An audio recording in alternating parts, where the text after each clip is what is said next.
Well, I think we can all agree that we want our kids to be safe and nurtured, not a part of this political distraction that all of us adults are having to deal with more and more. We trustees need to focus on the business of educating and getting our students back on track. Um, Education was the golden ticket for my family when my father came here. He could barely speak English. He studied hard and worked hard and ended up with a PhD leading research at the USDA. Um, my family has thrived by going through that. My kids have soared because of their experience at Plano ISD. And I just want all the kids that follow them to have that same opportunity. Well, there are four major responsibilities of a school board trustee. The first is we are the superintendent's boss. That is, we hire them, measure their performance, make sure that they're doing the job that we want for our kids. Second, we set the tax rate for our property tax that supports our school district. Third, we have input, discussion review, and finally approve and present the budget for our school district. And lastly, we provide input and guidance, review, and final approval of all that our superintendent and her folks present to us is how they want our school district to run. I think my skills in dispute resolution and business background will come in handy really at that point, because there's going to be, a lot of discussions, a lot of disagreement.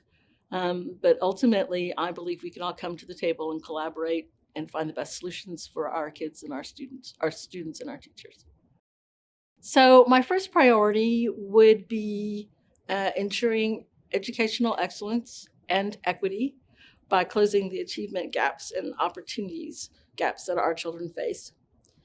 Second, I believe that children perform better when they believe somebody's invested in them. So we need to invest in all the creative and innovative programs we can that addresses all their needs, wherever they are, however they come to us.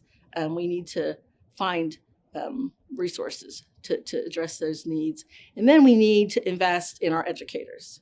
We need to find them, attract them, and retain them so that we can provide the best for our kids.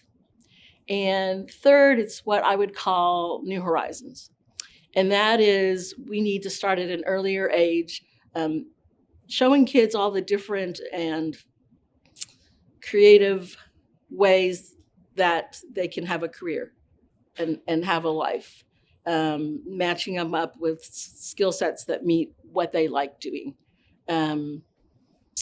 It's interesting, in this world, it's more sophisticated and more complicated every day. We're depending on these kids to be our future leaders. It is absolutely necessary that we help them become joyful learners and unlearners and relearners, because the world's changing fast, and we need to prepare them for an ever-evolving world. They need to be college, career, and hopefully life ready by the time they leave us. This one is not a hard question because we take measurements all the time because of how we need to be accountable to the people who pay our taxes, who are expecting their children to be educated. I would go back and make sure that all the metrics that we use to measure the gaps and where our kids should be at in their learning levels, that we're making progress in those. I'm not crazy enough to think that we're going to power past those really, really soon, but I would like to see those numbers move, make sure we're going in the right direction.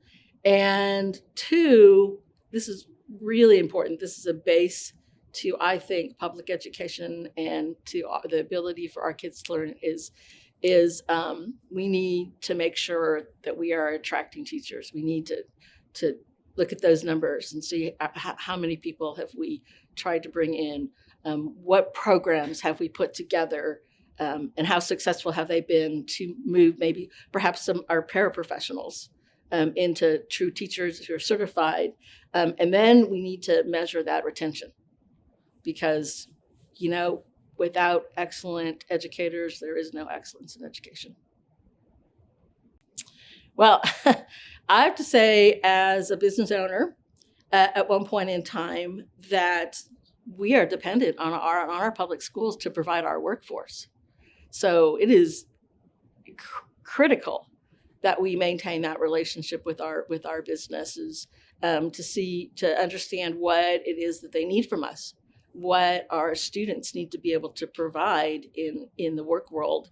And also, on the flip side of that, we are fortunate in Plano to have lots of corporations that have lots of openings that need talented and skilled people. Many of them are very open to assisting us with programs, with additional programs, given that funding has been an issue. Anything that they're willing to donate towards us to put some additional programs in for our kids to help them is more than welcomed. And I've been running around a little bit in the nonprofit world, so I understand exactly how you need to work that link to make it a win-win situation for all of us. I am super excited about our career and technical education, our growing list of programs in that, all kinds of things that our students can be doing at our schools that gain certifications that are work ready the day after you graduate or even before you graduate. All kinds of internship programs and training programs, and so dual credit has always been around. But other things that also help if you're college bound but need some real skills, because more and more employers are looking for real skills on top of just academic achievement. And then also for the student who the traditional 4-year college path is not a good path, real career fields that are going to be able to support them and their families in the future. My children benefited greatly from them. My son did JROTC. My daughter did FFA. Yes, we had sheep and goats and chickens. But she's now a veterinarian. And my son is thriving as a leader in software engineering. So again, Plano did great things for my kids. I want to make sure that we still keep doing great things for kids.